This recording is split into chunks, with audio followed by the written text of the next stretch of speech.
Hello दोस्तों, हमारे channel अमृत coaching centre में आप सभी का स्वागत है। और आज हम आपके लिए लेके आए हैं क्लैंपस ऑफ इंडिया पहला भाग आ बेकर फ्रॉम गोवा, जिसमें 3 भागों में बांटा गया है, जो 3 लेसन हैं। क्लास 10 सरल हिंदी अनुवाद लेसन 7 बहुत ही आसान तरीके से पढ़ाया गया है, जिसे पढ़ने में आपको कोई असुविधा नहीं होगी। आप बहुत ही आसान ढंग से इसको समझ सकते हैं और पढ़ सकते हैं। तो चलिए लेसन शुरू करते हैं। कुछ लेसन के बारे में बताया गया है, आपसे पूछा जा रहा है, what image of people and of places come to your mind. यानी कहा गया है लोगों और स्थानों की कौन सी छवियां आपके दिमाग में आती हैं। When you think of our country, यानी जब आप हमारे देश के बारे में सोचते हैं तो आपके मन में क्या क्या छवियां आती हैं और आपके मन में कौन से स्थान के बारे में आता है। What parts of India have you lived in और विजिटेड। आप भारत के किन हिस्सों में रहे हैं या गए हैं। आप सोचिए कि आप कहाँ पर घूमने गए हैं और कहाँ पर रहे हैं। Can you name some popular tourist destination. क्या आप किसी लोकप्रिय पर्यटन स्थल के नाम बता सकते हैं, यानी जो बहुत ही विख्यात हो, मशहूर हो, उसका नाम आप बता सकते हैं। You may know that apart from the British, the Dutch and the French. आप जानते होंगे कि अंग्रेज़ों के अलावा डच और French, the Portuguese have also played a part in the history of our country. पुर्तगालियों ने भी हमारे देश के इतिहास में एक भूमिका निभाई है, जिसे आप जानते हैं। कैन यू से which part of India so French and Portuguese influence. क्या आप बता सकते हैं कि भारत के किन हिस्सों में फ्रेंच और पुर्तगाली प्रभाव दिखाई देते हैं। यानी आप बता सकते हैं देश के किन हिस्सों में पुर्तगाली का प्रभाव जाता था।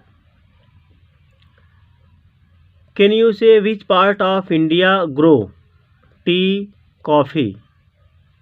क्या आप बता सकते हैं कि भारत के किन हिस्सों में चाय कॉफ़ी उगाई जाती है। आप इसे बता सकते हैं। आप सोचिए अपने मन में और बताइए।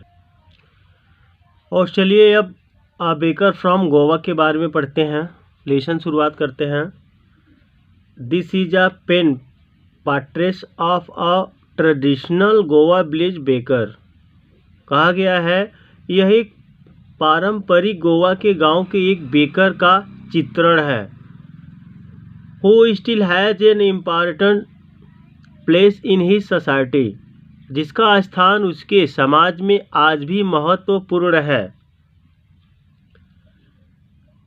Our elders are often heard reminiscing nostalgically about those good old Portuguese days. हम अपने बड़ों लोगों को प्राय उन अच्छे पुर्तगाली दिनों को याद करते हुए सुनते हैं। यानी हमारे जो बुजुर्ग है तो पुरानी कहानी बताते हैं, सुनाते हैं। तो यही एक बेकर की कहानी विख्यात है, वही बुजुर्ग हमें बताते हैं, सुनाते हैं, हम सुनते हैं। The Portuguese and their famous loves of bread. जब वे पुर्तगाली और उनके प्रसिद्ध ब्रेड डबल रोटी के बंडलों के बारे में सोचते हैं।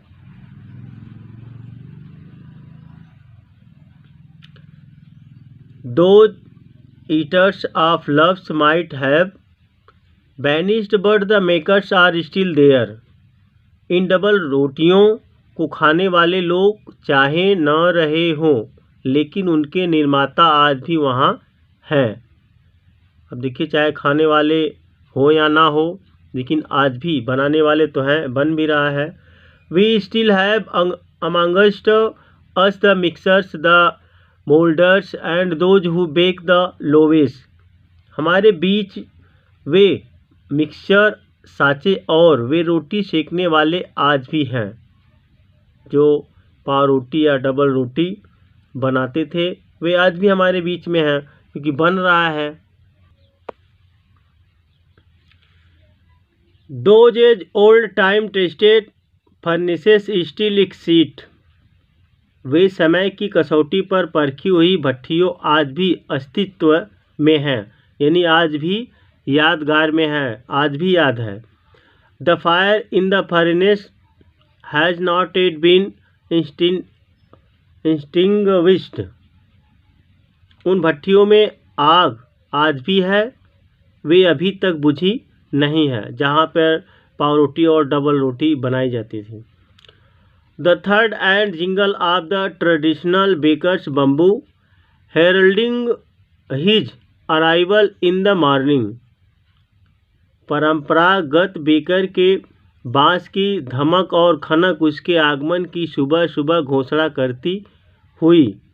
जैसे जब भी बेकर जो पाव रोटी डबल रोटी बेचने वाला आता, तो उसकी सुबह सुबह आगमन की घोषणा, यानी वो धमक जो खनक उसके आगमन की सुबह सुबह घोषणा करती हुई, can still be heard in some are. कुछ स्थानों पर आज भी सुनी जा सकती है, जैसे पहले बेकर बेचने आते थे घरों घरों पर। May be the father is not alive but the son still carries on the family profession. हो सकता है कि पिता जीवित नहीं, पर बेटा अब भी पारिवारिक धंधे को जारी रखे हुए हैं। यानी बेकर जो पहले हुआ करते थे, वे शायद ना रहे, लेकिन उनके बेटे तो आज भी जारी रखे हुए, आज भी वो काम करते हैं। These bakers are even today known as poder in Goa. ये बेकर आज भी गोवा में पेडर के नाम से जाने जाते हैं। पहले बेकर के नाम से जाने जाते थे और आज पेडर के नाम से गोवा में भी जाने। During our childhood in Goa, Goa में हमारे बचपन के दौरान, the baker use to be our friend companion and guide. Baker हमारा दोस्त, साथी और मार्गदर्शक हुआ करता था, यानी हमारे बचपन में जब हम छोटे थे। He used to come at least twice a day. वह दिन में कम से कम 2 बार आया करता था। Once when he set out in the morning on his selling round. एक बार उस समय वह बिक्री के लिए चक्कर लगाने के लिए सुबह निकलता था, यानी एक बार वह आता था जब सब सामान बेचने के लिए। And then again when he returned after emptying his house bucket. और फिर दोबारा जब वह अपनी विशाल टोकरी को खाली करने के बाद लौटता था, यानी एक बार तो टोकरी में भरकर ले जाता था और दोबारा खाली करने के बाद वापस लौटता था। The jingling third of his bamboo woke us up from sleep. उसके बाँस की खनक हमें नींद से जगा देती थी, यानी सुबह सुबह ही आता था। And we ran to meet and greet him. और हम उससे मिलने और उसका स्वागत करने के लिए दौड़ते थे। जैसे ही वह आते थे तो नींद से जागकर उसका स्वागत करने के लिए दौड़ते जाते थे। Why was it so? ऐसा क्यों था? What is for the loves of the loaf? क्या वह डबल रोटी के प्रति प्रेम के कारण था? नॉट एट ऑल, बिल्कुल नहीं। The loaves were bought by some पास्किंग और वास्टीन the maid servant of the house. Double रोटी किसी पास्किंग या बास्टाइन के द्वारा खरीदी जाती थी, जो कि घर की नौकरानी होती थी। जो खरीदती थी वह घर की नौकरानी होती थी। What we long for were those bread bagels which we choose carefully. हम जिस चीज़ के लिए तड़पते थे वे थी डबल रोटी के छल्ले, जिनका चुनाव हम सावधानी पूर्वक किया करते थे। यानी जब वह सुबह सुबह आता था तो हम लोग बहुत ही उत्साहित होते थे। Sometimes it was sweet bread of special make. कई बार यह विशेष प्रकार की बनी मीठी ब्रेड होती थी।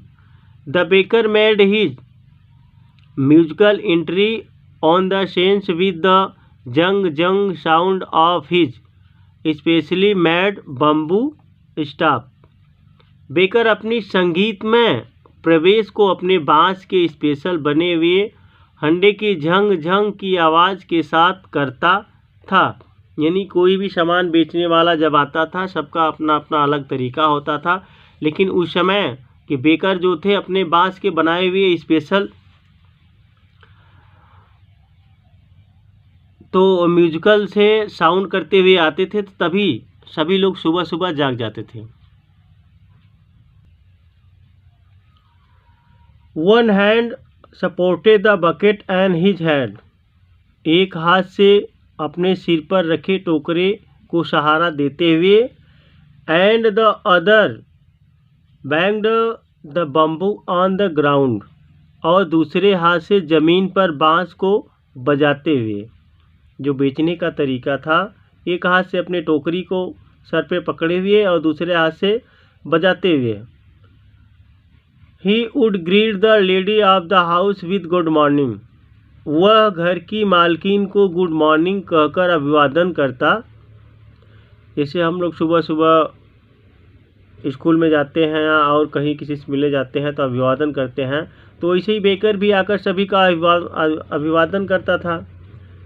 And then place his bucket on the vertical bamboo, और तब अपने टोकरे को ऊर्ध्वाधर बांस पर रख देता था, जो भी अपना सिस्टम बनाया हुआ था। We kids would be pushed aside with a mild rebuke. हम बच्चे एक हल्की झिड़की के द्वारा दूर हटा दिए जाते। यानी जैसे ही वह आता हम लोग भी दौड़कर उसके पास जाते, लेकिन सभी को दूर भगा दिया जाता था। And the loaves would be delivered to the servant, और डबल रोटियां नौकरानी को दे दी जाती थी। But we would not give up, लेकिन हम मानने वाले नहीं थे, लेकिन हम लोग नहीं छोड़ते थे, नहीं पीछे हटते थे।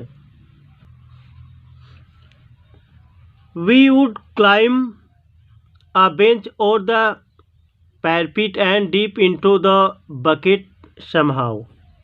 हम एक बेंच अथवा मुंडेर पर चढ़ जाते और किसी तरह टोकरी में झांककर देखा करते। ये टोकरी में क्या है उसको देखते थे। I can still recall the typical fragrance of those लोवेस। मैं आज भी उन डबल रोटियों को विशेष महक को याद कर सकता हूँ। Loaves for the elders and the bangles for the children. Double रोटियां बड़ों के लिए और गोलाकार बड़ों के लिए। Then we did not even care to brush our teeth और वॉश आवर माउथ प्रॉपरली। तब हम अपने दांतों में ब्रश की परवाह भी नहीं करते थे अथवा मुंह को साफ नहीं करते थे। यानी जब मिलती थी रोटियां सुबह सुबह तो हम लोग ब्रश भी नहीं करते थे और मुंह भी नहीं धोते थे। एंड वाई शुड वी, और हमें क्यों करना चाहिए। Who would take the trouble of plucking the mango leaf for the toothbrush. Toothbrush के लिए आम के पत्ते तोड़ने का कष्ट कौन उठाए। And why was it necessary it all, और आखिर यह आवश्यक क्यों था। सोच रहे हैं, कह रहे हैं कि यह आवश्यक क्यों था। हम ब्रश करने के लिए आम की पत्तियां क्यों तोड़ने जाएं। The tiger never brushed his teeth. कहते हैं टाइगर कभी दांतों को ब्रश नहीं करता। Hot T could wash and clean up everything so nicely after all. आखिर गर्म चाय सब चीज़ों को अच्छी तरह साफ कर देती थी। Marriage gifts are meaningless without the sweet bread known as the bol. शादी के उपहार बिना मीठे ब्रेड के, जिन्हें बोल कहते हैं, जस्ट एज अ पार्टी और अ feast lose its charm without bread. जिस तरह से ही एक पार्टी या भोज बिना ब्रेड के रोमांच खो देती है। Not enough can be said to show how important a baker can be for a village. यह दिखाने के लिए कि एक बेकर गांव के लिए कितना महत्वपूर्ण हो सकता है, इससे अधिक कुछ नहीं कहा जा सकता है। यानी वहाँ की एक परंपरा हो गई थी, रीत हो गई थी, इसलिए कि हर एक पर्व में, चाहे वह शादी हो या चाहे कोई पार्टी हो, उसमें डबल रोटी या ब्रेड का उपयोग करते थे। वहाँ की एक परंपरा हो गई थी। The lady of the house must prepare sandwich on the occasion of her daughter's engagement. घर की महिला को अपनी बेटी की मंगनी पर सैंडविच तैयार करने होते हैं। केक्स एंड बोलिहान्स are a must for Christmas as well as other festival. Cake और बोलिहान्स क्रिसमस और अन्य त्योहारों के लिए ज़रूरी है। Thus the presence of the bakers furnace in the village is absolutely essential.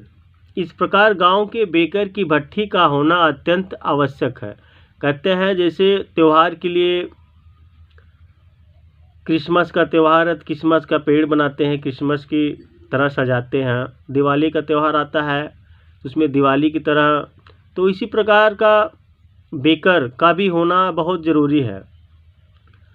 The baker और bread seller of those days had a popular dress known as the kabai. उन दिनों के बेकर की एक विशेष पोशाक होती थी जिसे कबाई के नाम से जाना जाता था। It was a single piece long frock reaching down to the knees. यह एक पीस लंबी फ्रॉक होती थी जो घुटनों तक पहुंचती थी। In our childhood we saw bakers wearing a shirt and trouser. हमारे बचपन में हम बेकरों को एक शर्ट और पैंट पहने देखते थे। इन जो बेकर बेचने वाले थे, डबल रोटी बेचने वाले थे, उनको एक शर्ट और एक पैंट पहने हुए देखते थे। Which were shorter than full length ones and longer than half pants. जो पूरी पैंट से थोड़ा छोटा और नेकर से लंबा होता था, घुटनों से थोड़ा नीचे पहुंचता था। Even today anyone who wears a half pant which reaches just below the knees. आज भी जब कोई घुटनों से नीचे तक पहुंचने वाला नेकर पहनता है, invites the comments that he is dress like a poder, तो उस पर टिप्पणी की जाती है कि वह एक पेडर की तरह की पोशाक पहने हुए है। यानी पेंडर जो आज भी, पहले बेकर थे, आज गोवा में पेंडर के नाम से भी जाने जाते हैं। The baker usually collected his bills at the end of the month. Baker प्राय महीने के अंत में अपने बिलों की उगाही करता था। यानी जो भी सामान देता था तो उसकी वसूली एक महीने के अंत में, आखिरी मंथ के आखिरी दिन वह अपना वसूली करता था, सबसे पैसा लेता था। Monthly accounts use to be record on some wall in pencil. महीने के हिसाब किताब पेंसिल से किसी दीवार पर लिख दिए जाते थे। जैसे सभी लोग अपना अपना हिसाब करते हैं, अपना तरीका यूज करते हैं, उस समय में किताब से या किताब में पेंसिल से लिख दिए जाते थे। Baking was indeed a profitable profession in the old days. Bakery का धंधा वास्तव में प्राचीन दिनों में फ़ायदे का धंधा था। आज तो बहुत सारे धंधे हो गए हैं। The baker and his family never starved. Baker और उसका परिवार कभी भूखे नहीं मरते थे। He his family and his servants always looked happy and prosperous. वह, उसका परिवार, उसके नौकर सदैव सुख एवं वैभवशाली दिखाई देते थे, यानी सदा सुखी और खुश रहते थे। Their plump physique was an open testament to this. उनका मोटा ताज़ा शरीर इस बात का स्पष्ट प्रमाण था। कोई भी व्यक्ति हंसी खुशी से रहेगा तो उसका प्रमाण उसका हेल्थ शरीर ही बता देता है। Even today any person with a jackfruit like physical is easily compare to the baker. आज भी जब कोई कहल जैसा व्यक्ति दिखता तो उसकी तुलना बेकर से की जाती है। तो दोस्तों, यह वीडियो आपको कैसी लगी? आप इसको अच्छी तरीके से पढ़िए, आपको प्रोनाउंस करने में भी कोई दिक्कत नहीं होगी। लाइक कीजिए और अपने दोस्तों तक शेयर कीजिए।